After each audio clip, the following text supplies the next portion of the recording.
Sounds like we're connected. We're good. All right, guys. NC Fit, Jason Khalipa. He is back. We are going to talk about it and the business of CrossFit.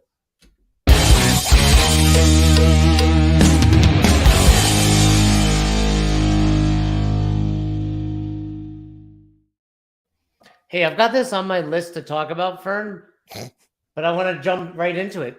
Jason, you got a little cauliflower ear? Yeah, I do. I love it. It's quite the Probably jiu-jitsu on- practitioner. Look at this. I don't know if you knew that. Yeah, I got a little cauliflower, but I'm the only Hey. person here that doesn't frequently wrestle with other people. I'm trying to get him. Every man on the planet should do jiu-jitsu. Do you agree? I don't even Jason? disagree with you. I'm fully on board with that statement. yeah, I mean, not to go off on a jiu-jitsu tangent here, but yeah, I think, go. Let's go all the way. look, I there's so many similarities between CrossFit and jiu-jitsu. It is ridiculous as far as the affiliate model is concerned. But in regards to like a fitness regimen, I mean, dude, jiu-jitsu has just filled a void for me that I think is, in CrossFit, when you first get introduced, you fall in love with the complex movements. Some people, not everybody, the rope climb, the muscle up, you want to try and achieve these goals. And then all of a sudden, when you achieve them, you might get small incremental increases over time, but not like brand new skills that often. In jiu-jitsu, it kind of unlocked my mind to like, there's always a new technique that I could learn. And so it's kind of fulfilling that piece. I still obviously work out all the time. I just got done doing a class, but I love jiu-jitsu. So. We got how long three have you been doing Jasons on the jiu-jitsu? show. Three Jasons. This is a Jason sandwich. Yeah. Triangle, yeah. How long have you been doing jiu-jitsu? For quite a while, right? Yeah, 6 years. So in 2016, after I stopped competing professionally in CrossFit, so my last year at the CrossFit Games was 2015. And in 2016, my daughter was diagnosed with leukemia in January. And I was looking for an outlet for myself to help me mentally and physically kind of overcome some of the stress that we were under. And I found jiu-jitsu as a way to kind of like, you cannot focus on anything but that when you're on the mats. And so it was a really good timing in my life to like, to have that as an outlet when I could do it. Oftentimes I couldn't do it as much as I wanted to. So I started in 2016, but I really started ramping up like over the years. And then I'm just curious. These are all selfish questions for me because I need to like just go pull the trigger. What is your frequency of training now? So I roll jiu-jitsu 2 to 3 days a week. It depends on what I'm training for. So I competed twice in the last 6 months in jiu-jitsu. So I prioritize that. Now that I'm kind of, I guess, getting ready for the open, I'm going to prioritize that. And so my training will look a little bit different in jiu-jitsu. But when I was getting ready for like Master Worlds, which is a really big competition, I was training, 5 days a week jiu-jitsu and then hitting classes in our gym a couple of days a week as well. So it just depends on what I'm prioritizing at the time. But right now I'm prioritizing CrossFit. How'd you do at the Masters? I did good. So I won. So I'm purple belt. So I'm a purple belt. I've been at purple belt for a while. I won my first match. I went to my second match and basically went to referee's decision, which was a learning experience for me. It was super intimidating. I mean, there's thousands. I mean, it's a huge event. It's in Vegas. I just learned that I wasn't. I left it in the hands of the referee, and I learned a lot that experience. So that won't happen again. I should have pulled guard. Neither one of us wanted to go to the ground. And so we just basically fought standing up the whole time. And I should have gone with a different game plan. So learned a lot there. And then I took that into my next tournament and I ended up winning that one. Yeah, that's what's unique about jiu-jitsu for non-practitioners. Like every tournament and every regulating body has slightly different rules. So you have to it's not like CrossFit where it's like, hey, the goal is to be faster than this guy. Like, do you get points for going to the ground? Is there a time domain where there's no points and then it's changes? So you really have to know that specifically. I realize this might be a disappointment for a lot of the listeners because they thought they were going to talk about NC Fit coming back into the affiliate space, but this is actually just a jiu-jitsu podcast at this point. Yeah, so. You're here for CrossFit. You came to the wrong podcast. We're going to talk about Jason's journey to purple belt. So actually, we are going to talk about it. I enjoyed immensely speaking to you. I realized I probably spoke to you for way too long when we were at Wadapalooza. I was like, we've been talking. I enjoyed our conversations too. That was a lot of fun. That was great. But were you at the affiliate summit in Cali this past weekend? I was. Yeah, I was there. By Emily. I was there. Today's Monday. So yeah, on Saturday, I participated in the West Coast affiliate gathering, and yeah, I mean, look, our conversations at Wadapalooza were super refreshing, and I really enjoyed our conversations. I think the kind of conversations that we were having need to be had more. And Agreed. I appreciated going to the affiliate gathering because I was able to see kind of where CrossFit was going. And I had just podcast with Don the day before, so I knew the vision that he wanted to lay out in terms of the 4 characteristics he's looking to pursue and the goal of getting to 30 million people by 2030. But it was nice to hear him speak to the affiliates and kind of see what was going on. What was the vibe there? I'd say the vibe was very positive. I think Don set the tone really well. He's a phenomenal speaker. I thought he did a great job. Here's my big takeaways from that. They had Jordan speak about sales to affiliate owners, which is like, I never heard of that before. Meaning the fact that CrossFit is not talking about sales or even discussing business is like such a major step in the right direction. I cannot express how happy I am to see that. So Jordan went up and talked about sales, talked about how selling is not a negative thing. I thought that was really well received. I thought people were really positive in general. I provided some feedback to Austin on some things that I think could improve for the future, but overall, I thought it was a great event. That's all. And because we had a couple of clients that were there too, but there was like several hundred affiliates there, correct? Yeah, I mean it was hard to tell who actually owned the gym and who was just like a coach coming with them. I'd say about 100 affiliate owners, like actual owners, and then they brought their coaches with them. Got it. Okay. Well, I mean, I think that's cool. I think some of the coaches and people need to see that. Like, I don't know what is happening here. I think some of the coaches need to be in those conversations because you've been a gym owner for a while.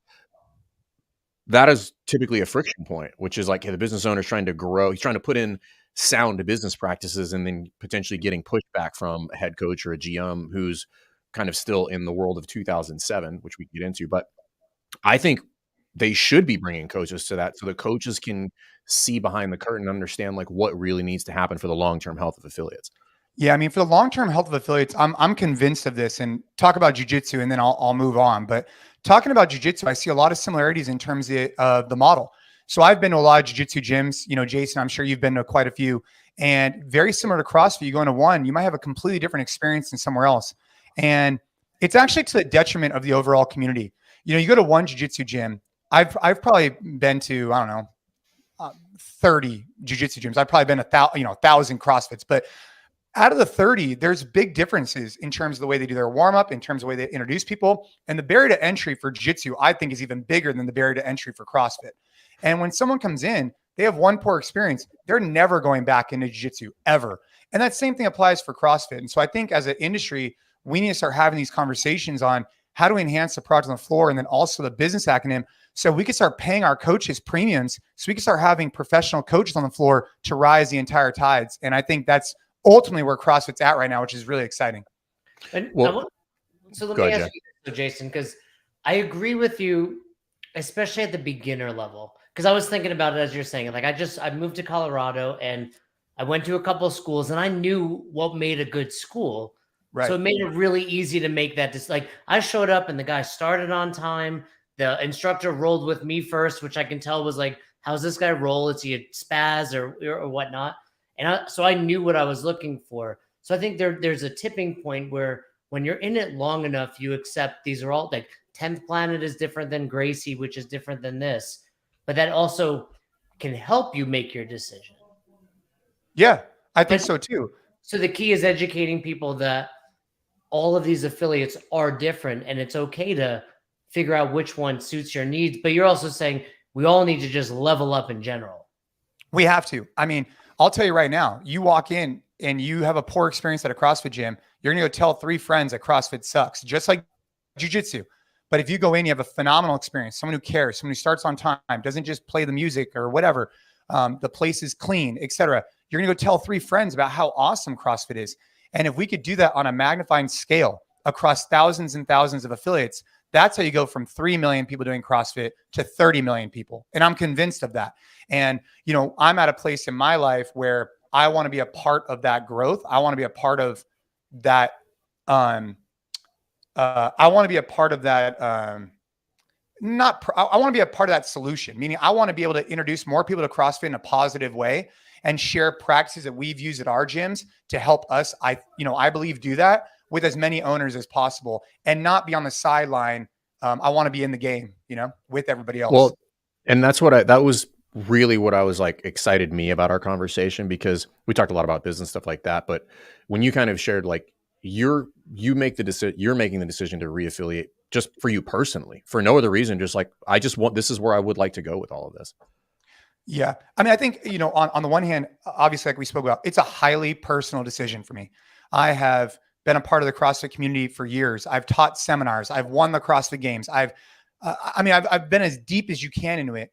And, over the years, things transpire, whatever, and we are where we're at. But I want to personally support, because no matter where I go, no matter what I do, I'm always going to be connected to CrossFit. It's a part of my legacy. And I want to do everything I can to make CrossFit as successful as possible. In addition, though, I do believe that affiliating with CrossFit is at the best interest of my team here at NC Fit, our community, and the greater community that we service. I do believe that. And so I have a responsibility to my family, to the families of all the coaches that we support, to align our business where we believe is in the best interest of those people.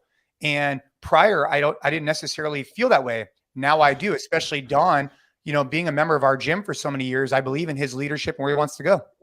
So well, Don, that's what I was gonna say. I think most people didn't know that, is that how long has he been a member at NC Fit?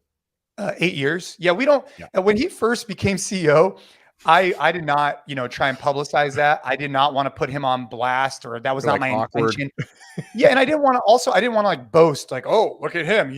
But when he's publicly said it, like on the podcast I just did with him, that's releasing soon, that, he got his start at NorCal CrossFit, which then branded NC Fit 8 years ago. And so because he's saying it now, I feel okay to say it too, So what made you decide, Don became CEO at the games, so it's nearly 6 months ago. It probably would have been an easy time to be like, hey, we'll come back, Don. But what made you wait the 6 months, and what was it right now that made you? Was it talking to Fern at Wadapalooza? Is that what did it? It was Fern. So I was on the fence. You're welcome, everybody. And then I met Fern, and I was like, "This is the guy." This is it. No, the truth is that we did take our time, and when Don took over leadership, we spoke before he took over as CEO. And then once he was CEO, I continued to speak to him, plus Gary Gaines and Austin Miliolo, who I think have done a good job. And I didn't want to rush this decision. This was a very big decision. On the surface, are we rebranding? No. Are we changing much that's happening in our gym? No. But we are able to call we're doing CrossFit, and we're aligned on a shared vision. And saying that was a big deal for me. So I guess what I'm trying to say is that I wanted to take my time, make sure we were completely aligned. And over those 6 months, I felt better and better and better each month until we were ready to make the decision. So I guess that's the answer to that. It just took me some time to really kind of see, okay, where are you trying to go, Don, and what are you trying to do? And I didn't necessarily feel that same way with prior leadership, including Eric. I didn't get that same emotion from him that I do from Don. Is there something specific that you really kind of gravitated to with regard to like Don's visions, like as he's laying that out? You're like, that actually speaks to me very much. Yeah. I mean, I think that we're mutually aligned on that. I don't feel like CrossFit's reached its potential at all. I think it's got millions of more people that it could impact if it just, I think that we're mutually aligned on where the affiliate needs to go. And that was the biggest thing for me. The biggest thing for me is that the inconsistencies at the affiliate level, the lack of even trying to support, has always been a struggle for me. And that's different now.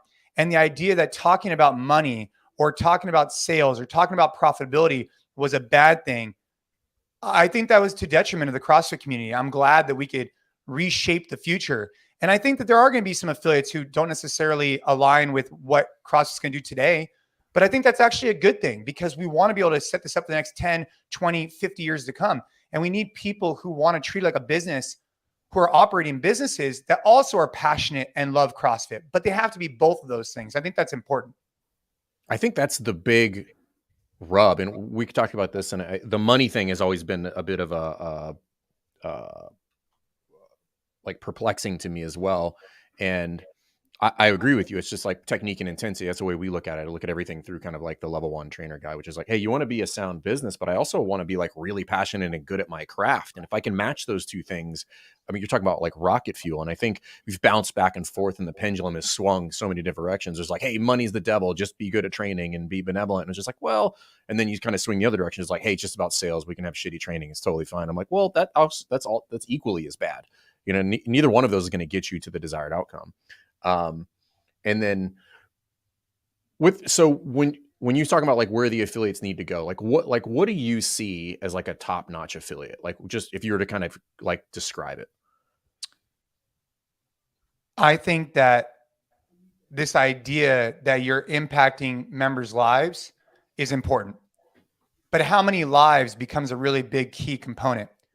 And when I think about it, I think about impacting my family's life by doing something I love, impacting our staff's life, and then therefore impacting our members' life. And the goal is to increase each piece of that. Obviously not like my family's, I'm not trying to, but the point I'm trying to make is that a good affiliate is someone who runs a sound business, who could take home 6-figure income, who could pay their coaches extremely well, and then therefore have the means to go do really cool stuff with their community, philanthropic efforts, whatever else that they're about. That's a good affiliate in my mind. It is not, it can also be a hobby if done the right way. But I feel like if you really want to talk about something that's done the right, I think it should be treated like a business and it should have coaches that are compensated accordingly. Otherwise, the entire model long-term will not sustain. Because what I've seen too many times is that if after long periods of time, you don't generate enough revenue, your passion, you start building resentment towards it. And that's when these gyms start closing down, offering shitty service. And that is to detriment of the entire community. So I think we have to talk about profitability and growth for the owner, which then leads to growth for the coaches, which then leads to a sustainable business long-term. Well, if we were to simplify this as much as possible, and this is kind of like, people are like, well, I'm not here to make money. I'm like, then stop exchanging money for services. Just do it for free. And the second that I like filed for a business license and like go to the IRS and I'm like, here's my business entity and I got a brick and mortar. And I'm like, you have an obligation to run a sound business and check all of the boxes that you just listed out there. And I think somewhere along the line, we're just like, no, it's just okay to like, I don't want to run a good business is really kind of like what we're all saying, like just kind of not out loud. It's just like, oh no, I don't want to run a good business. I just want to run a business that helps people, in air quotes. And I'm being kind of sarcastic because I do think that we need to have that conversation, which is like, it's not good enough to just try hard and be, really caring about, we make the joke, be like, hey, listen, it's not enough to just care. Like, it's not enough, right? You're going to need to back that up with care only about a certain part of your business. Correct. It's enough to care, but you have to care as a business owner, not as a coach. Like you chose to take on, as an entrepreneur, a business. You do not choose to take on a coaching role. That is a piece of your entrepreneurship journey, but it's not the only piece. And I think we have to be real about that. If you want to be a great coach, dude, go rock and roll, man. Get your L4, crush it. But if you want to be an affiliate owner, it's not just about the coaching. It's about all the other skill sets. And if you don't have them, you have to be able to recognize that to create a sustainable business for yourself.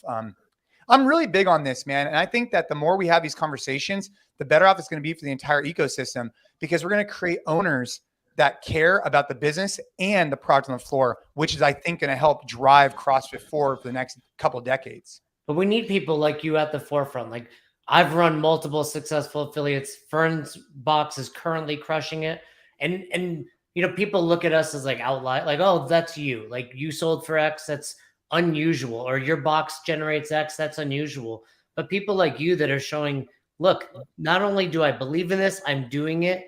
And I believe all of you can do it because, people look up to you and respect you. You've been in this industry for quite some time. You took 30 clusters at 155 and turned it into a lifetime, business right there. It's like, but it's really awesome to see. And I love hearing it because anyone watching, like, it's possible. And that mindset of like Fern said, I'm not in it to make money. We need to show people like, A, it's okay to make money, but B, you actually can if you do it right.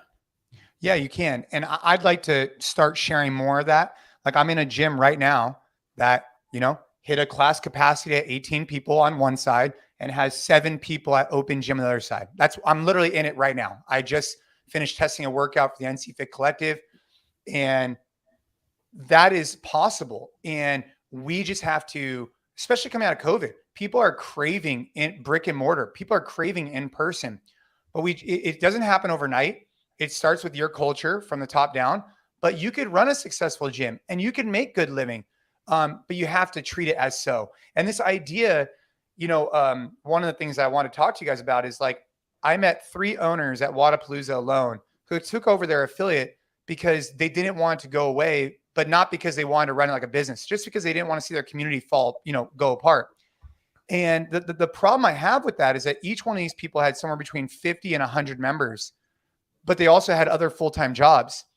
So when you're 1 foot in, 1 foot out, or if the desire you had was just continue with your community, dude, your community is awesome. But we have to recognize when you take over a business, like there's more to it than just a community. Long term, if you don't treat it like a business, that community is going to go away. And you just kick the can down the road. Like that's all you're doing. It would have been in some instances. There would be strong argument for saying, hey, we should actually shut this down and we should move everybody over to this other one, because that would actually be better for all parties, right? Like it would be better for that gym owner, that staff, all of those people, the service provided. And I think sometimes we just get emotional about it because CrossFit's a little weird in that sense. And we make what are, by every other metric, irrational decisions. You'd be like, hey, I'm going to buy this thing that's just terrible. And I'm like, why? You'd actually be better cut your losses and then consolidate somewhere else. And I don't want to see CrossFit gyms shut down, but the reality is like there may need to be some kind of sloughing off, if you will, with regard to some of the affiliates for the overall benefit of the larger community. And candidly, that's very tough for me to say because I'm super passionate about affiliates, but it kind of is what it is. It's no different than in the affiliate, which is like, if I have some members that are really problematic that might be inhibiting my growth, it actually is better for me to kind of let them go. And then my community actually gets better. Well, and we as a community have a duty to share best practices and inspire, right? And that's where I'm really taking my cues from, is that I want to be a part of, I believe that people have a misconception of CrossFit. I believe they think it's dangerous. It's going to hurt you, blah, blah, blah, blah. You guys have heard them 100 times. I want to contribute to breaking down that misconception and not supporting it. And that is one of the major reasons why we want to affiliate with CrossFit, because we have a shared vision that we believe NC Fit and CrossFit have a shared vision on impacting members' lives. And if a piece of that for me can be having more opportunities to share, like on this podcast, with owners, for them just to kind of take a deep breath and say to themselves like, hey, am I treating this like a business or am I treating this like a hobby? And where do I want to be 5 years from now? And just having the real talk with themselves, I think, is really important. And that's not to say they're not anti-CrossFit. They're not anti-quality on the floor. They're just pro sustainability. And how do we get there?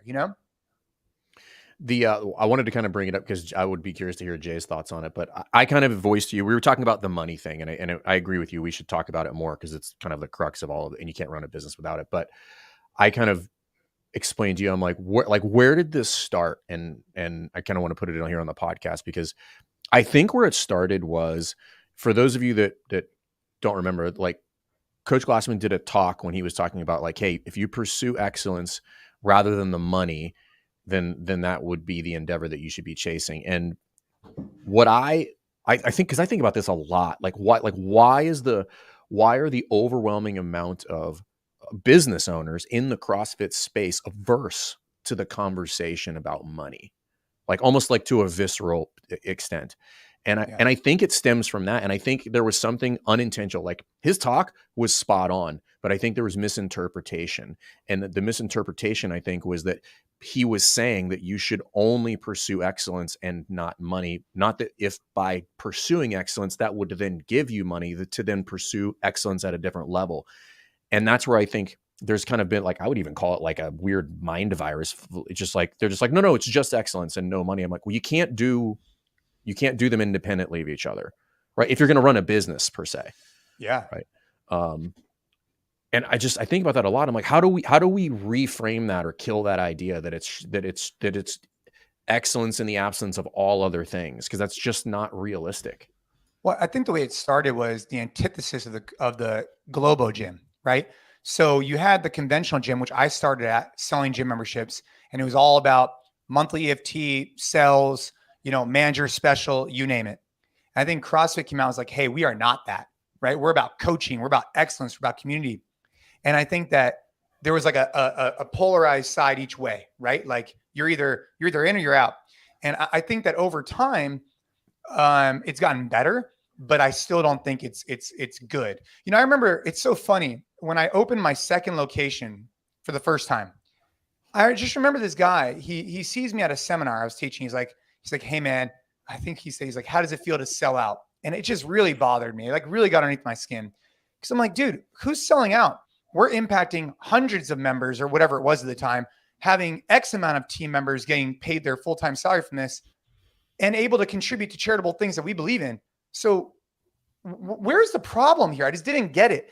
And I think that was just a culture back then, but I think it's gotten better. And I think conversations like this will continue to further the discussion that just because you're talking about sales and a P&L doesn't make you anti super impactful on the floor, changing lives as your key mission. It's just, you can't change lives and whatnot unless you're also paying attention to your P&L. They just don't work that way. How many great gyms have you met that are world-class that go out of business because they cannot operate anymore? Well, I think this is, if I was to, for whatever reason, like we take the CrossFit Games athletes and we stick them to the top. They're just like, boom, look at these people. And for whatever reason, we've not collectively as a community, we've not done that with the affiliate owners to show people like, this is it. Like, this is how it can be done. Because simply by exposing people to that idea, like exposing people to like what you guys are doing at NC Fit, think David Osorio, like people that are really, really doing it well, thinking about like, there's just people out there that just don't know that is something that can be done, right? So I think CrossFit, we collectively have done a bad job of like taking some of these people who fit the mold, right? They're not just about making money. They're like, hey, listen, I'm super passionate about this thing, and I happen to do the business thing really, really well. And by the way, yeah, you can, do $1 million out of a CrossFit gym, and the owner can take, 6 figures out of there. Like we need to put those people up front and be like, yo, it's doable. Because what will happen by doing that is, just like in CrossFit, naturally people will chase them. But right now, people don't think it's a thing. But there's no it is a leaderboard. thing. There's no leaderboard for the business side, right? Right. But I think there's not, and I've read it to like show their P&L, but we should be putting those people up front for inspirational purposes to break people's thoughts about like, oh, I can't do this for a living. No, you absolutely can. And I can think of no better profession, quite frankly. Well, I have the idea of the CrossFit Hall of Fame, Fern. There is going to be an affiliate owner wing. So Jason, you might be in both wings. You would actually qualify for all 3 wings. There's affiliate owner, there's coaching wing, which you would qualify, seminar staff, and then there's the games wing. Is this just something on your mind, or have you actually pitched it to CrossFit? I've pitched it to Austin. He's denied it a couple times. but I do think, if there were mostly Austin denied it because Jay was the primary candidate. He was like, I would like to nominate myself. I actually said in the pitch, I'm not nominating myself here, although I'd be a good candidate. However, I think there should be, it would show people like these are affiliate owners and not just financially, right? That's one aspect, but it could be like, remember we did CrossFit for Hope all those years. Like, hey, this affiliate owner raised X amount of money. There's, lots of ways to get there. And, going back to your question, and I think you touched on it too, Jason, is I think a lot of this stems from, because I was thinking about it, as you said, it's like personal training. Like it's a pretty low barrier career. And I think for that reason, people undervalue themselves in the profession. And it's one where it's like, well, I want to get you as a client, so I'll charge less than that guy. Where going back to what you said, if we all just leveled up, we can all charge more. And yeah, if my first was like ACE or AFA, and it was so easy to accumulate credentials. But now CrossFit showed you, hey, level 3, level 4, like those are legitimate certifications that are very hard to get to. So you should value yourself more. And by doing that, I think affiliate owners as a whole would recognize what we're doing for people. Like you pay your doctors this. Meanwhile, we're preventing you from going to your doctor. Yeah. Well, I mean, I think we need to have an abundance mindset. I think that as an industry, we need to stop trying to stifle or hold people back or have this scarcity mindset. That is the mindset of the past and not the future. We cannot have this, like, if you're coming up with different ideas, you can't be like excommunicated from the CrossFit community. It just does not work. We need to get more people off the couches, and period. Like, for your affiliate to, it's so interesting. This scarcity mindset. I just don't get it. Like, abundance. We need everybody to be thriving because it's only going to be good for all of us. And if we could share this information and encourage the affiliates in our neighborhood to perform better, it's going to be good for everybody. I mean, a question you got to ask yourself is, how many members does your gym need to thrive? Let's just call it, I don't know, depending on location, price, whatever, somewhere between 300 and 700 members. Okay. Let's just say that's in a typical area, especially if you need to have 600-700, the density of population is probably higher. Like, for one of our locations, the density is higher than whatever. I mean, dude, there's hundreds of thousands of people in your neighborhood. So why are we not trying to rise the tides of our local affiliate community? Because the enemy is not the other CrossFit down the street. The enemy is all these people that are intimidated or the couch that's comfortable. We have to go get access to them.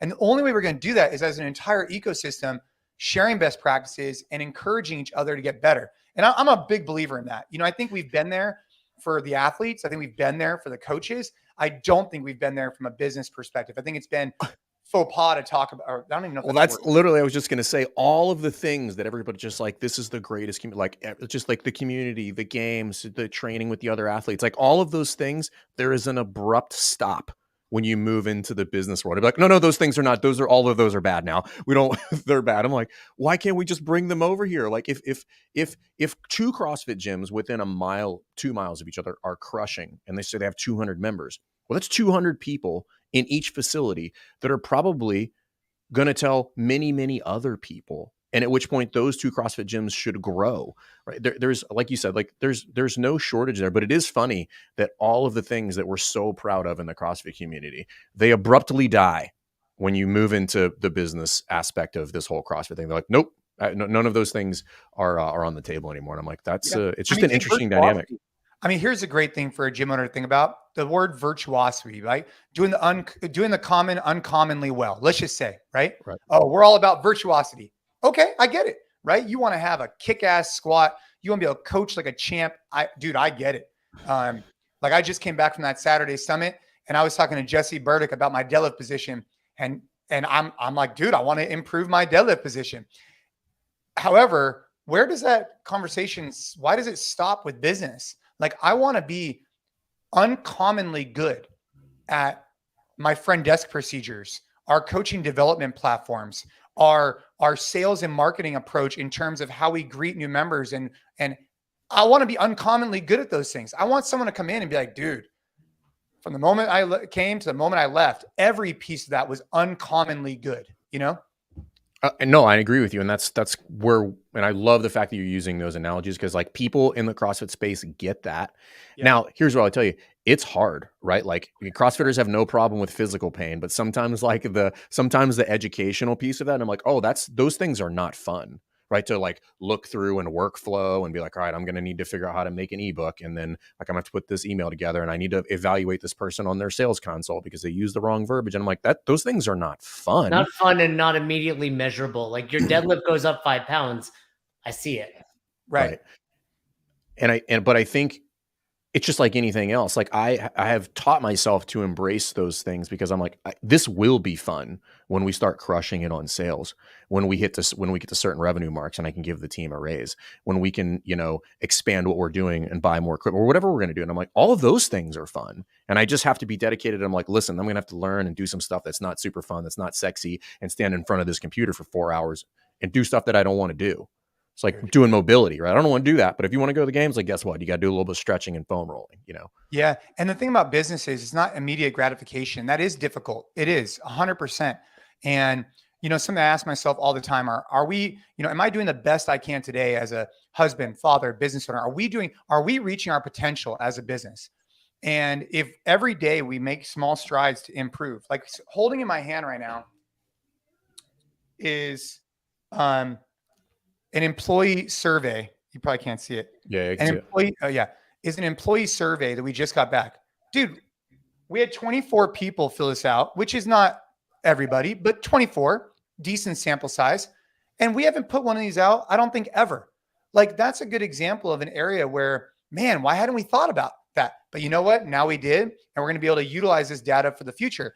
And we're not going to be able to fix things overnight, right? If there's big concerns, but we'll take strides in that direction. I think our team will pick up on it. Our culture will improve, as an example, and we're going to see the fruit of this survey 6 months from now. Right. And I have endless examples of all that kind of stuff. I'm just using this. This is just sitting here right next to me, so I thought I'd bring it up. Well, no, I think that's an example of things that people kind of shy away from. And I think, because I used to be resistant to this, I think people are resistant because putting this kind of structure, because business requires like a lot of structure, right? I don't care how you feel about structure, but like if you're going to run a really well-oiled machine, like structure is the name of the game. And I think because of the way where CrossFit was born from, it was like, dungy, and it was like counterculture. People are like, no, structure doesn't happen here. And I think we should embrace that, because like, no, structure allows you to go fast. Structure allows you to move really, really efficiently. And that's what you want to do. But you're going to have to slow down on the front end to like learn some new skill sets and do things that you don't like to do. Yeah. I think as a whole, an area that there's so many ways we could lean into for the CrossFit community. I think that at the end of the day, small steps in the right direction towards improving your business by, answering your phone, answering emails, stuff like that. I just feel like if at this point you're not doing those things, you're missing out on your potential. Like, there's so much potential. There's so much room in the tank. Like, if your goal is 100 members, your goal should be to impact 200 members' lives. And you could do it if you just streamline a few things, What's when you think about CrossFit affiliates, like I have this weird, like maybe it's like overzealous, but like I truly believe that the vast majority of CrossFits rolling around can and should have 400 members. Yeah, I think they should strive for 100 members per every 1,000 square feet of operating space. That's our target here at NC Fit. So the location I'm in right now has we have an upstairs office, which is where I'm at, but I think it's 5,000. So it's 2,500 per gym floor. So our goal here would be to have 500 active members. Now, we have two types of memberships here at NC Fit, and we've tried everything. But right now what we have is, and I'm open for this, I don't even know if it's called a debate, but discussion. We have class packs, so punch cards. We have 3 visits for $30, which is our entry point if someone just wants to try us out. That's a one-time use. We have single drop-in, 5 drop-in, and 10 drop-in. That's it, right? The punch cards. And then we have a month-to-month unlimited membership, and that's all we have. We don't have any paid in fulls. We don't have any contracts for a variety of reasons. But we'd like to see between monthly reoccurring and a few drop-ins, punch cards, we want to see those numbers, preferably all monthly reoccurring, but that's the target. So that's interesting, right? So like with regard to like some of those designs, and I think there's also a misconception about how I feel personally about some of those types of memberships. I think they can be used effectively in certain instances, right? So I would actually like to take a second here to like clarify for the record. We don't typically teach people to sell limited type memberships. Now, the reason is not because limited memberships like as a whole are poor. I do think they have some pitfalls, but let's just put that to the side. The reason I think that for most gyms they are poor is because the outcome of selling them prior to having other things in place, like good sales processes, good retention practices, is an exceedingly high churn rate, which point it creates a panic with regard to the business. But I'm not against those things if they are designed, sold, and managed appropriately, and ultimately they drive the business forward. Then I'm like, yeah, do it. I don't care. So like how do you guys use them? Like within at least currently, and we're just going to be rolling out nutrition here, which I think is going to be I'd love to come back on. We could talk about this in 2 months. We have not spoken about nutrition in our gym for 15 years. We are just going to roll it out. So are we. I think that we could once we get it going, I'll share with you potentially real revenue numbers if you guys actually want to hear about it. But right now it's a little bit premature. We're launching it next month. Anyways, the reason why I think the 3 for 30 and the month to month works for us is that we have a strong sales team with we have a very good structure in place for when someone inquires about something, we engage with them, we bring them in the gym, and we have 10-minute breaks in between our classes so that the coach has a further opportunity to engage with new members and current members. That I think helps. We have a front desk staff 24-hour or anytime we're open. So those are two things that we have that a lot of gyms don't have. We have someone specifically designed for sales. We have a front desk person. We have 10-minute gaps. Each of those things adds to more touch points that I think helps us convert those 3 for 30s or drop-in passes better. Well, so that logically put together is like I'm open to that discussion now, but typically when they're used and working with hundreds of gyms, people are they're using them because they're like, well, it's a lower price point, so they're more likely to buy. And I'm like, that's the wrong reason to sell something like that. Right. That's where I typically see them used and not even effectively. Right. Because now I brought somebody in at a low price point and they have low retention. And I'm like, it's a double whammy and it's not good for you. Yeah. You have an on-ramp, Jason? We do not. So we have tried everything in the book. We offer a complimentary PT session. So, and by the way, I want to caveat everything I say with, I am not steadfast on, we have tried everything. This is where we're currently at. Just like our affiliation with CrossFit, right? Like, meaning like we were affiliated for a long time. We thought it was in the best interest of where we wanted to go to not be. And now we believe that it's in our best interest of everybody to be back in. When it comes to the on-ramp, we've tried it. Now what we're stuck with, or not stuck with, I shouldn't say that. We've came to the conclusion of, which is a introductory complimentary PT session, right? So that we could drive PT sales potentially. We could really touch point with someone one-on-one, but it's an optional one-on-one PT session that people can take or not take. It's up to them. That's where we're currently at instead of the on-ramp. And I think it's served us well. I also think that our coaching team is pretty senior right now, and we cap our classes at 18. So I believe that they could address the new athletes pretty well at that size. So for those reasons, we do not have an on-ramp. The key to that is have the staff, like you said, you have a senior staff. I can handle 18 people if those two, it's their first time. That's right. And I wouldn't necessarily be saying that if we had a, entry level team, but I believe that our team has all been on the floor for years and they're really talented. One other thing that we implemented, and I'll just throw this out to you guys. We added an initiation fee, and it didn't sit 100% with me, but it had a reason. We increased everybody's rates at our gym to $226. There is no exception, meaning the price is the price, whether you signed up today, or you signed up a year ago or a month ago or 10 years ago. And so that was a whole learning experience in regards to raising legacy pricing, which we could talk about. But what we were seeing was that people can enroll for a month, cancel for a month, enroll for a month because there is no benefit. It's $226. So we put this initiation fee as kind of like a way to kind of stop that. But at the heart of it, our goal was just to kind of have people we wanted to see retention. So now when people sign up, we ask them to do a 3-month commitment. And if during those 3 months we have a money back guarantee. So if in the first month you come in 12 times or more and you're not satisfied, we refund all your money. So if we have a 3-month commitment, but if in the first month you come in 12 times or more, so you got to put your money where your mouth is. Like, you got to come in. And if you're not satisfied, we'll refund you. That's been pretty well received. I just wanted to share that with the group here. These are things we're doing. We actually just implemented something very similar with the money back guarantee, because I also kind of wanted to put our feet to the fire. I'm like, we have to deliver. And if somebody wants their money back, it better be because we under delivered, right? Like, at which point I'm happy to give you your money back, right? But like, we need to have some sort of skin in the game there. It can't just be like, oh, we're good, like pat ourselves on the back. But like, no, like they need to feel like they got what they came here to and paid for. With that initiation fee, are you saying that, like, so let's just say I come in and I join, I'm trying to envision the mechanics here, and then I cancel and then I come back. Every time I do that, I have to pay the initiation fee? Well, so that's gone now, but when it was in place, it was, hey, $49 this year, one-time enrollment fee. It comes with a t-shirt, it comes with a welcome pack, et cetera, et cetera. Now we remove that. And we just have a 3-month commitment, but you still get your welcome pack and all that kind of stuff. so we have like a welcome. I mean, it's over there. I can go grab it, but it's just a welcome pack for new members. So that's what we've landed What's on. it? What's it include again? So like a T-shirt It and includes a new member T-shirt, a water bottle, like a shaker bottle, some NC Fit stickers, and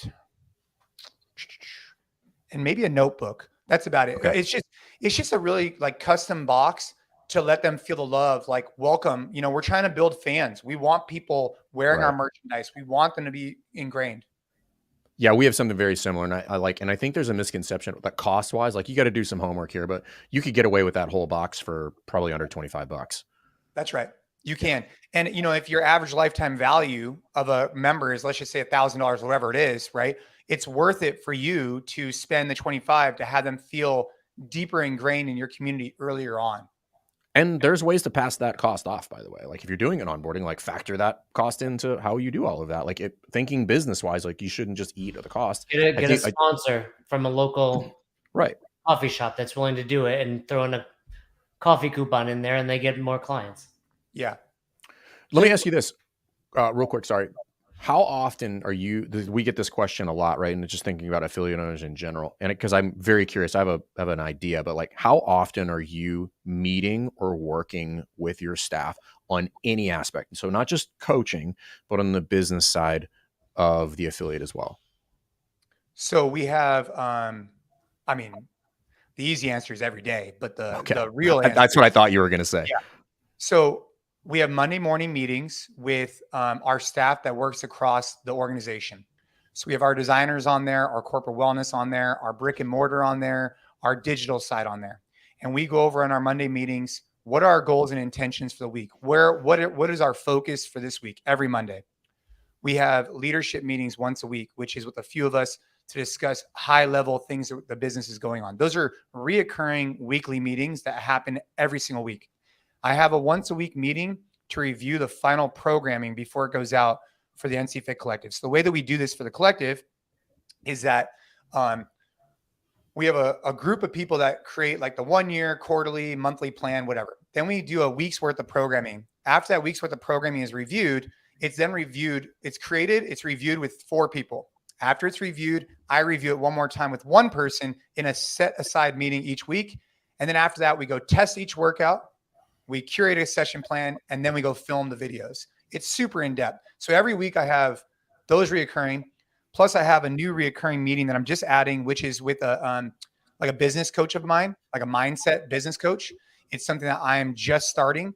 And it's the same gentleman that I used when I was competing in CrossFit. Similarly, I'm going to pull him in to help me from a leadership perspective, be better at what I'm doing. So those are examples of some of the things we're currently doing, but there's endless meetings that happen outside of me. Right. I was just curious because I think what I misunderstood and got wrong for a long time was the volume of engagement. And I still think I fall short, quite frankly, the volume of engagement with the staff in order to drive the business forward. Like it's just never ending. Yeah. Cause they want to be inspired by you as a leader. And so I should have mentioned this. I'm sorry. Every Tuesday at 9:30, we call them bro sessions. You can call it whatever you want, but we invite all of our staff there to go test workouts that are coming up in the future for the NC Fit Collective. So, that's been probably, I'd say the number one thing we've done at culture at NC Fit in the last 5 years has been reinstating those workouts because it gives an opportunity for us to really connect on a personal note across something we really feel love, instead of being so business focused. So that's been really well received for our staff. If you're not doing that as a gym owner, I'd highly recommend it. Yes. The question here is, does it happen with all staff, full-time coaches, part-time coaches, and front desk staff? So the answer is, Omar, good question. But I think that for me, I just want to make sure that I answer this appropriately. Our business is slightly different scale than a typical one location brick and mortar. So for us, because we do have a diversified revenue streams of different teams with people underneath them, I meet on a reoccurring basis with people who oversee those different departments. And then I see people in the gyms because I'm here all the time. So full-time coaches, part-time coaches, and front desk staff, they have separate meetings that are offline from what I'm referring to. I do not have meetings with that group every single week. I have meetings with them on a once a month basis when we have what's called our monthly performance review for our locations. Our MPR, all of our staff are invited to them, where we review our financials and our position for that month. But then you probably have your different kind of department heads or whatever you call them that are meeting with those staff That's on right. a regular. Yeah. Okay. Yeah. That's what Yeah. That's why I just want to caveat that, because I want to make sure that these are actionable items that I'm sharing with the team, that if you are an owner operator and you have 5 people on your team, I don't think there's anything wrong with having a once a week meeting where you level set on the goals and expectations for that week. I'm doing that just at a slightly higher level, and then it gets disseminated and works through. On a monthly basis, we do the monthly performance review. Got it. Okay. Yeah. Because the meeting thing becomes an overwhelming concept for a lot of kind of one man band scenarios. They're like, I got to do this and I got to do meetings. And I'm like, you don't have to. You also don't have to drive the business forward in some instances. But you're going to have to put in that time. Like, there's no other way to get other people on board. And like, coming from a guy who fundamentally despises meetings, I go to a lot of meetings because that's how we keep everybody marching to the beat of the same drum. And it's my responsibility as a leader to be like, yo, we have to review these metrics and we have to talk about whatever is broken in the machine, whether it's the lead flow is dropping off or conversion rate or show rate, or like the coach evals are not getting done, or social media sucks, or like whatever. Like, we got to talk about it. We have to talk about all of it. And it's going to be painful for some people, but I'm like, that's the only way we improve any of this, because we have to reset what the expectation is. And if, again, going back to your statement earlier, we're trying to do all of them well. I'm not trying to just have great coaches and run a crap business. I'm not trying to just like have the world's most awesome social media, but there's no actual back end to that. And it doesn't turn the knob on the business. Like, all of those things should be built together, and trying to put them all together. And you probably know about anybody. Like, it's not easy. No. And that's why on our MPR, it's so important that if you don't quantify your measurable results, how do you build against something you can't measure? So like, if I say, oh, what's your, how many cancellations do you have this month? And you're like, I don't know. Well, okay. What's your retention rate look like? I don't know. Well, that's a good place to start, because it might be bad and you might not even want to address it. It might be scary. And I get it. Like, I've been there. But if you can't quantify it, how can you make conscious improvements? Like, how many new leads are you getting? So on our monthly morning calls, for example, we're getting updates on how many cancellations, how many updates on our MPR, we track all that stuff. So if you're a gym owner out there, and you're not having a monthly performance review, an easy way to do it is just like looking at cancellations for the month, looking at new enrollments, looking at a few different factors and seeing what's going on, and managing your P&L towards that. So, if you're not quantifying it, how can you grow it? Right. It's just like your PRs or whatever it is. Right. It's no different than training. Like, all the analogies come back to training. And I mean, just so that, like, I agree with, like, start with something simple. Start with something simple that would move the needle in the business. Is like, okay, leads or conversions, and then cancellations or holds, and like, just measure those two for like a couple months. But then you need to get into other things, which is like, hey, what is our percentage of contact, like meaningful contact with the overall member base on a weekly basis? Like, is it 50%? Is it 0? Like, at what frequency are we communicating with people on like relevant and relative information? Or are we just having an automated email that goes out, be like, hey, I haven't seen you in a week yesterday, and you're like, I was here yesterday, dude. And you're like, oh, so people aren't checking in, and all of this is broken, So I think people hearing this, Jason, will easily jump to the conclusion of like, well, this is Jason Khalipa, 2008 CrossFit Games, and he's in California. What are some of the daily obstacles you still have as an affiliate owner that, affiliate owners around the world would resonate with? I think just the leadership side is tough. Whether you have 1 employee, 5, 50, or 100, being a leader is not easy. And I'm not trying to like make this into some sob story. I'm just calling it like it is. Like, sometimes in an affiliate owner, you feel like you're on an island. Sometimes you feel alone. And I think what's really important is recognizing that you don't need to be perfect as a leader, right? But as a leader, you need to be humble, and you need to think about your team and what's in the best interest of your business, your team, and how you reach your potential. And those are things that I struggle with on a regular basis. And that's why, I'm getting a new leadership. I do things for leadership in terms of reading and exploring and meeting with different people. But now I'm going to have a weekly cadence to help me. So those are things that I struggle with, because I have a clear vision of where I want to go. I just need to do a better job of articulating it to our team. And so those are things I struggle with. In addition, I think if you're listening, like me being a CrossFit Games champion, competing 8 times, like they do nothing for our business. Meaning like, yeah, it's cool. Don't get me wrong. It's great. It's not a terrible thing, but our members come in because they like the culture. They like our attention to detail, and they like our coaches. They are not coming in here because I won the CrossFit Games 10 years ago, whatever it is. And I think that I don't have some giant leg up on anybody else listening here. We have a phenomenal team, but that team came from investing back into them. And so if you're on the fence on bringing people on your team, dude, you gotta, if something's stressing you out as a gym owner and you're spending way too much time on it, you got to take that off your plate, trust other people to do a great job and pay them accordingly for that work. And over time, it'll just scale up and you'll develop a really great team. Obviously programming is an example of that, but I don't want to make this a hard pitch for the collective, but I'm just saying, like, if you're spending 10 hours a week programming for your gym, is that really the best use of your time? You could probably outsource it to a premium provider. Obviously, I think we are one of them. And then you can go spend those 10 hours doing other things to grow your business and generating revenue. And with that revenue, you could then go hire really good coaches. So you don't have this revolving door system where someone comes in, you work hella hard to get them in. You have a shitty experience and they leave and they never come back, right? Those are examples. I love it. On the programming, Cody, will you share the link in the comments if anyone does want to learn more about the NC Collective? I've done your programming for seamless pitch. Yeah. But I mean, it's great stuff. We do it at the local affiliate here. You've put out some pretty cool standards. They're up there with the girls, right? Like as some of the classics. I have mine already, but what's your favorite NC Collective benchmark workout? Well, I mean, for me, this is a tough one. So we have one called Khalipa that I like just because that's the one I was going to say every 30 seconds. Yeah. It's a clean and jerk at 225. It was just something I did for a while. 225 before you make a joke. I'm going to get one rep.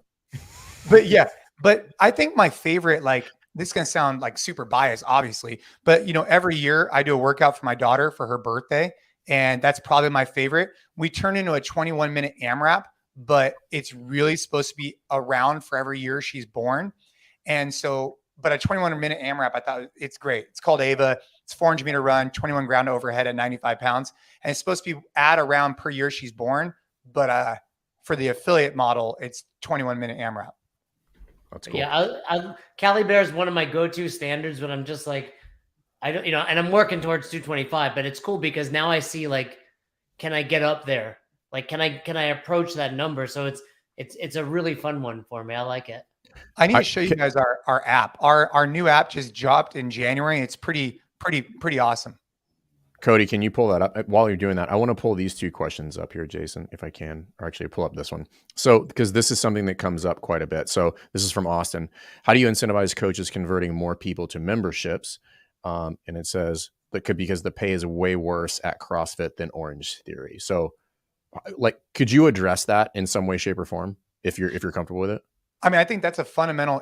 What Austin's saying here is a big problem. Because the standard set by CrossFit is like $20 a class, let's just say standard, or not even a payment, actually, just a trade out for membership. And we have to get that standard up. We have to. Orange Theory, F45, let's just say they're paying their trainers $50, $60 a class on the low end. We have to encourage that. But you cannot pay that unless you're running a sustainable business from the get-go. And so it's like, what happens, the chicken or the egg? So what happens is if you let's just say you're a gym owner out there. You're like, hey, I got to go on vacation with my wife. Can you cover a class on Saturday? All of a sudden you have a new person come in on Saturday. They have a shitty experience because some random coach that's actually a software engineer is just covering your class. That's not helping your business grow. And so you can't expect your business to thrive if you're putting people in places to allow it to thrive that don't even treat this like a business. They treat it like it's just a Saturday fun hobby for them. And so I think the first step for an affiliate owner is, I need to pay people what I believe their service is worth. And in the long run, I do believe it'll work out best for them. So if we could pay them $40 a class, $50 a class, I think you should. And you should require the best possible class ever. And if it's not there, you should go identify a different coach because you could support them with a higher pay rate. Is I guess the There's answer I'm looking for. Well, there's probably some people that just threw up in their mouth when you throw those numbers out there. But I think it's some of it is contextualized, but I agree with you, meaning like Orange Theory, that is a franchise, right? So there's a lot of behind the scenes like stuff that's happening there in order to facilitate that.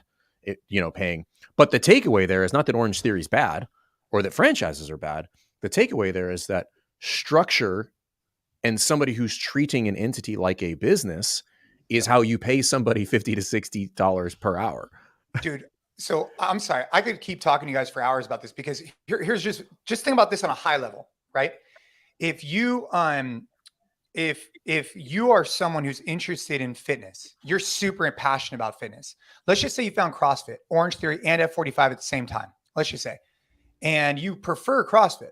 When you're doing your due diligence to identify which one has a better business model, even as a coach, which one do you pursue?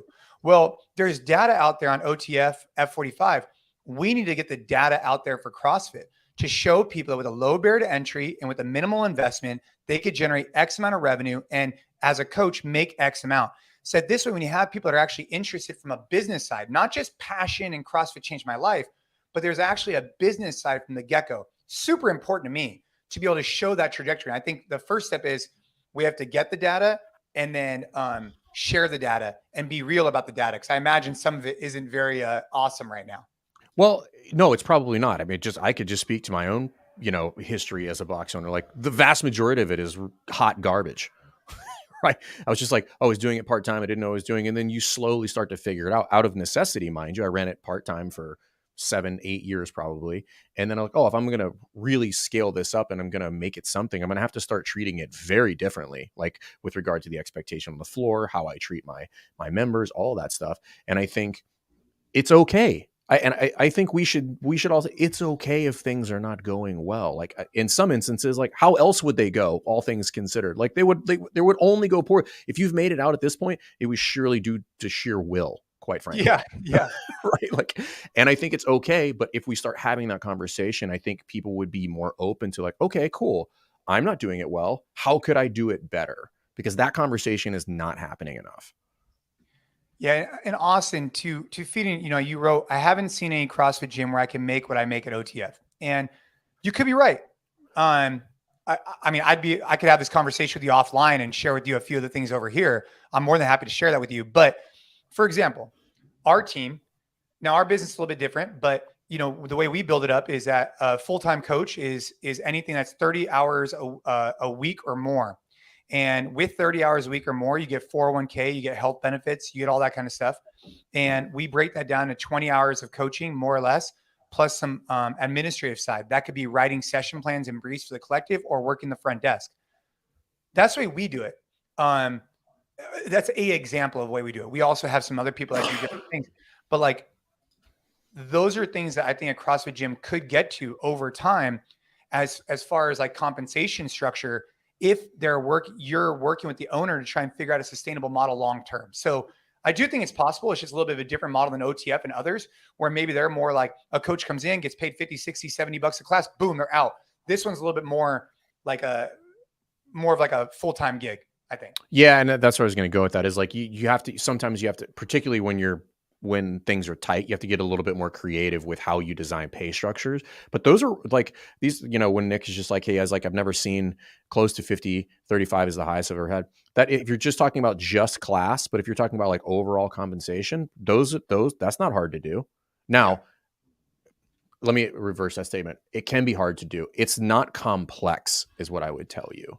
Right. But yes, it is hard to do in some instances, but you have to understand it can be done, and that can be done with a mixture of, some sort of base salary, or if they're doing PT, when you add all of that together and you look at their overall hourly compensation, it could be way higher than that in some instances.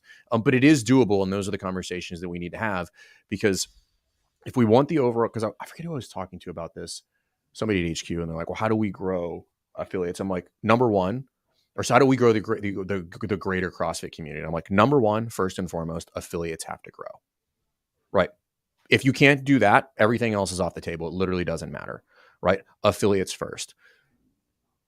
And they're like, well, how do we make careers? Because the question was like, how do we make careers? How do we get more people to climb the ladder for level 2, level 3, level 4, blah, blah, blah, blah. And I'm like, well, they have to have somewhere to go.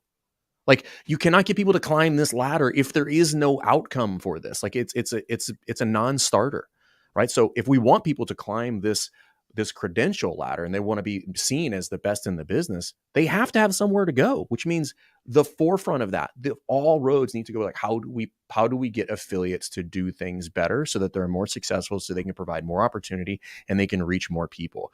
Like, it all comes back to the affiliates, and that's what we all need to be thinking about. And anything that's going to lead affiliates down the right path of like virtuosity. How do I provide better coaching staff to have a better experience on the floor? And how do I provide more training inside of the affiliate to master every aspect of the affiliate, even the things that I don't like? That is how you answer that problem. Well, and I think to that note, right? Like, it's really difficult as an owner. I think it's really difficult as an owner to sit here and hear some of these things. You're probably just like, dude, I'm overwhelmed. I got so many things to work on. Just pick one. Like, Right. just pick one. And, like, and so Omar says, do you pay your coaches more with higher certifications? We have something called job leveling criteria here at NC Fit. And job leveling criteria is a list of things that we incorporate so that over time you could generate more money. And it's not just certifications, it's a variety of different things, but at least we set that expectation up front. This is your job description. This is your roles and expectations. And this is the job leveling criteria. If you choose to make more money, here you go. And that's an example. But I think the overall idea is, if you're an owner, we have to get out of this mindset that if you really believe you're providing a premium product, if you truly believe you're the best in the world, how can the best in the world be getting paid nothing for their service, or $15 or $20? If they're really the best in the world, we need to compensate them for that. And long-term, it'll build back our business, because as long as you're doing that, plus a bunch, but take it one step at a time, is I guess the point I'm trying to make. Yeah. And that's one of the things we work with people. They're overwhelmed. And I'm like, no, all that stuff can wait. Like, the number of emails that I answer weekly, I'm like, I have this, and this. And I'm like, nope, you have the first one on that list. And that's it. Don't worry about the other things, because what's going to happen is you're going to do none of them. And I understand the overwhelm. Like, it still happens to me on regular. I'm like, God, I have so much shit to do. I'm like, all right, I'm going to do one. I'm going to make my list and I'm going to start chipping away at it. And by the end of the week, I'll be tired, but I'm like, I got it done. I moved the needle this week, and that's all I need. I'm going to repeat next week. Right. Yeah. I mean, it's an exciting time for the affiliate community, though. Like, this is my perspective is, there has never been a more exciting time in CrossFit than right now. And the reason for it is that we saw a lot of amazing growth a decade plus ago, whatever it was. And since then, there's been a lot of change and turmoil in CrossFit. And it's been difficult to differentiate between the methodology, the business, the games, etc. It's all one big ecosystem, but at times you might have been a part of one or the other. And now, I believe, with leadership, with the way that the corporation is structured, and with the desire to raise the bar for the future, and the really long-term strategy has been laid out, we've never had that before. It's never been stated to me what the 10-year goal of CrossFit is. Don's going to be releasing that in 2 weeks, and he already announced it at the summit on Saturday. That alone will get tens of thousands of affiliates and people, working in the same direction to get to this 30 million people doing CrossFit. And if that's truly our goal, then we have to take our part, which is we need to continue to ask others and ourselves to raise the bar in our affiliates, because it's only going to be good for the entire ecosystem to reach those goals together. And so if you're not excited about that direction, dude, I don't know what to tell you, because if CrossFit changed your life like it did mine, and now you're hearing these things, I mean, I'd be jumping up and down, I couldn't agree with you more. Like, full disclosure, it's been a long 3 years, but I think we're there. Right. I mean, you're in California, you know better than anybody. It's been a long 3 years. I mean, that gets everybody fired up. Jason, now that you're back as an affiliate, you come back to seminar staff? So, here's what I'll say about that. I'm currently a level 4 that expires like in a month. So I got to figure out, I'm taking You got a good place. If you need some coaching development hours, you can come over. We can help you out. I think that every owner, every individual needs to ask themselves, I might be passionate about something, but is that time best spent for my family and the other obligations that I have? I love teaching seminars. I love CrossFit. I would be honored to be a part of the seminar staff. I don't know if that would align with my goals in terms of balancing what I have to do as a husband and father and also building our business. And that's one of the reasons why I walked away in the first place from seminar staff, is that I found myself on the weekends just unengaged because I had so much going on in our own business, and that's not fair to the participants or the product I'm trying to deliver. So I know you're just joking, but I think the reality would be, I'd love to be a part of it. And maybe if we're hosting them here, be on the staff, but I wouldn't be able to make that travel commitment with everything else going on. And I want to give it my best shot because it's only the right thing to do for CrossFit. Good answer there. Good answer. But yeah, it'd be great to have you, back on that staff when the time is right. Only if you're, it makes sense for your life. Yeah. I mean, I think that if we could, I'd love to host them at our gym. The problem I have is that, I'm not prepared to put our members second. I'm not. Like, I would have to figure out a way to make that work where our members don't feel like they're being displaced because we're hosting a seminar. We're working through that because we do have 2 rooms and we have some stuff, but that's important to me. And on that note, can your members go to any of your locations with that membership? Yeah, I mean, right now, so our brick and mortars have consolidated a little bit here in the Bay Area. We have our licensed locations and we have mutual relationships, obviously, within them. But yeah, here in the Bay Area, you can go between the different sites. But not to someone that's affiliated with you, but it's not one of your gyms. I think that we have our collective, which we have many gyms that use our programs. Now that one, it's a little bit different, where they just get to utilize our tools and resources. Then we have ones that are actually branded NC Fit. And those ones, there'll be more reciprocal, like, tomorrow we're actually having 9 trainers come up from one of our locations in Southern California, which I'm excited to work with them on. But those ones are more reciprocal. The collective, not as much. Will you keep doing that now that you're reaffiliating with CrossFit? Yeah, I actually think that it's actually even more exciting to me. So when we were first rolling out the license program, we rolled it out in a big way, and I learned a lot that process. My original goal was I want to support gym owners and I want to have consistency. It was really important to me. And we learned that after the first year, we didn't have that consistency that I wanted. So we reduced it down to 9 licensed partners that have specific branding guidelines. So they look similar, they act similar, they have to follow the same programming-ish, right? In the future, I think that if people want to be doing CrossFit in their gym, but they want to do it at a level and have resources that are really, really high, in my opinion, look clean, professional coaches, strive for success, etc., maybe they'd want to license with us and also license with CrossFit. We need to see how that blends over time. That's cool. I think that's cool. That could work really well. It's like, hey, we're a specific niche within a niche, right? You have CrossFit, and then you have this NC Fit gyms that represent something. And to me, obviously, they represent excellence and care. And I know a lot of affiliates would probably say the same thing, but they look similar, right? And if you're looking for graffiti on the walls, like the way we started, that's not where we're at today. We're having a more refined look. If that's something you like, let's talk about partnership. If that's something you don't like and you want to go the other route, maybe we're not for you. All good. So earlier on, we'll wrap it up with that jiu-jitsu talk. You said it's the CrossFit season. Are you 35 now? I'm 37, dude. You're 37. So are you throwing your hat back in the ring for the Masters? Making a run at the Masters? Yeah. For CrossFit or jiu-jitsu? Oh, that's CrossFit. Specifically for CrossFit. I will be doing the Open for the first time since 2016. I'm still working through the mindset for that. I think right now the mindset is I'm going to do it with the gym here on Friday nights. I'm going to go as hard as I possibly can, and I'm going to call it a day. That's what I think the mindset is. And after that, I imagine I'll qualify for quarterfinals, and I'll probably do the same thing. And then if I qualify for semifinals, I think I'm done. I don't think I would do it. You would stop. So stop? You must have a good idea based on the last 2. You probably did the Open workouts. I did not do them last year. I think I might have done the year before. How far do you think you would have made it? I don't know. I don't want to speak out of line. I think that right now quarterfinals seem pretty straightforward.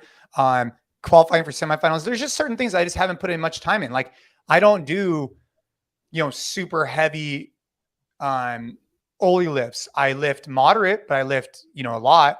I also don't have the leg stamina I used to have for high rep thrusters and things like that. So there's certain things that have fallen off for me, certain things I'm still good at. So we'll see. But if I You qualify, still got a little fitness in there. Yeah, a little. yeah, I bit. still got a little fitness in it. fitness. Is it a guarantee for you to make the quarters also, like it is for Khalipa over here? Not even close. I'm trying to make the leaderboard in my own affiliate at this point. I love by it. the One way, day I want to I'm be not putting out guaranteeing the anything. quarters. I think it's likely. Is I guess what I'm trying to say. I think it's likely. I think it is likely. It is. That's the best part about watching this sport evolve, right? Like the 2008 champ. I mean, granted, your life has changed, and seeing that, like, the fitness is still there. However, is it still there to make it to that next level and next level? It's, it's just an evolving sport. It's no different than watching jiu-jitsu, right? Like 2006, there's no Gordon Ryan out there just wrecking lives. Dude, I roll with Gordon Ryan. That's a whole different beast. Did you roll with him? Yeah, I've rolled with quite a few guys that are really talented, and him being one of them. Mason Fowler, my buddy, actually just won his weight division in IBJJF, the European. So that was pretty good. Yeah, I get to roll with a lot of fun, good people. Like Tim Kennedy's a beast, and yeah, actually, I've seen that you rolled with. How'd you do against for Gordon Ryan is like. No, I know who he is. I follow him. He would be better than like the best CrossFitter. Better than that, relative. No, he's the GOAT at this point. Yeah, like how'd you do against him? How do you think I did against him? I mean, he'll hook immediately. Be like, all right, I'm out. No, the thing about it is that because of the way I get introduced to these groups, I find that like they don't look at me as a threat. Like I just kind of get introduced as like a friend of a friend. So no matter who I've rolled with, from all the top level guys, they've always treated me with a lot of like respect and a lot of like, hey, I'm trying to improve with you, not like I'm trying to smash you. So the drills that him and I did together were from mount. So I was on mount, then he was on mount, and we went back and forth for like 20 minutes. And then we did a little bit of other stuff. I mean, he basically toyed with me. He probably used 20% of his ability. And that's part of what's inspiring about jiu-jitsu is that you can have a super big, strong guy. But once they're with somebody who has some technical capacity, it's incredible what they could do with it. So he probably worked at a fraction of his ability, but he was super cool with me as a training partner. That's awesome to hear. Does your daughter do jiu-jitsu? Yeah. So our rule at the house is sweat once a day. So this morning, every morning I go in the garage with my daughter at 6:15 every day. We spend 15 minutes in there. That's like our go-to. And then on Sundays, especially if I'm home, which I'm home a lot of Sundays now, except for I'm actually retaking a level 2 this weekend. I want to explore. So I'm doing a level 2 this weekend. You're participating. I'm participating. Yeah. Nice. There's no ego here, bro. I'm trying to learn. I like it. I like it.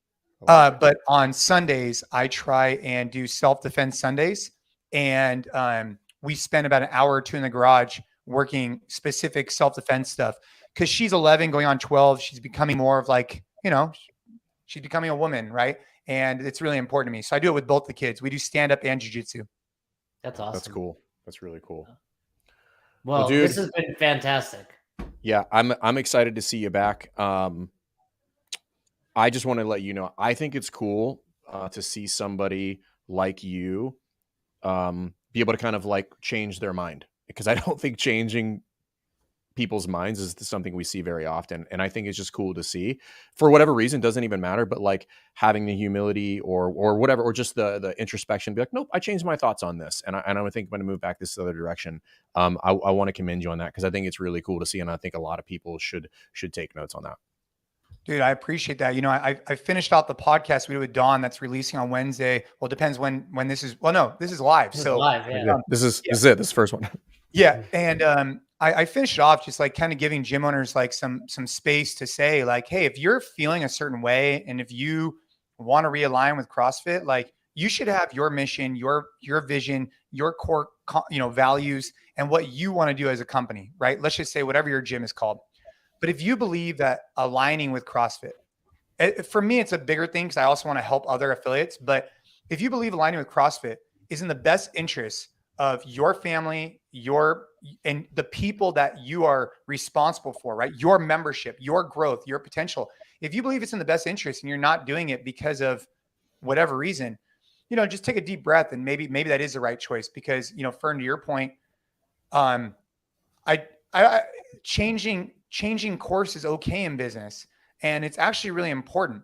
If you're going down a path in business and it's not sitting right, or maybe it's not even being successful for you, you might need to change that course, and it's okay to change course. Like, I'll give you an example. During COVID, we signed a deal with Fit Radio, and we were doing follow along on demand workouts on our app. And we spent a lot of time and attention on this. And after like a few months of it, I sat down, I was like, you know what? This isn't us. The follow along on demand Fit Radio, it just wasn't for us. I love Fit Radio, but for our gyms. And we pivoted back, and I had to go to the team and kind of say, like, guys, I was wrong. Like, I thought this was going to be a really good thing, but it's not who we are as a culture. And I was wrong.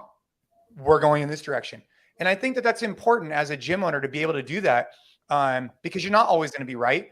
And things do change. Leadership has changed at CrossFit. Things change, things evolve. And I think that's important to notice too.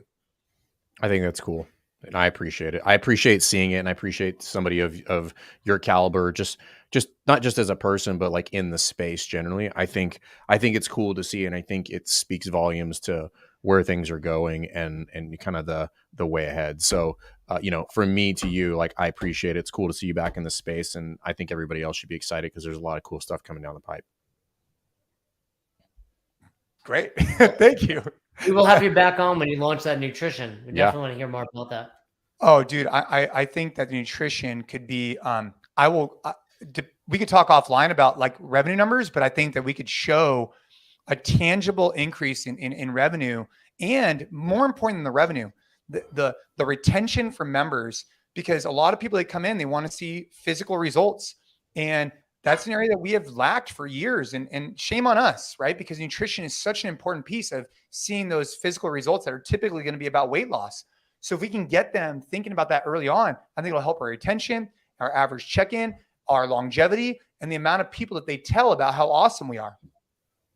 And ultimately their results, right? Like that's the foundation. Still the foundation of the pyramid. CrossFit, right? Yeah. Well, you can check out Jason, obviously, on social media, but you also didn't touch on your book is still out there, AMRAP Mentality. You got the NC Collective, and potentially you'll see him at a seminar if it's in California at NC.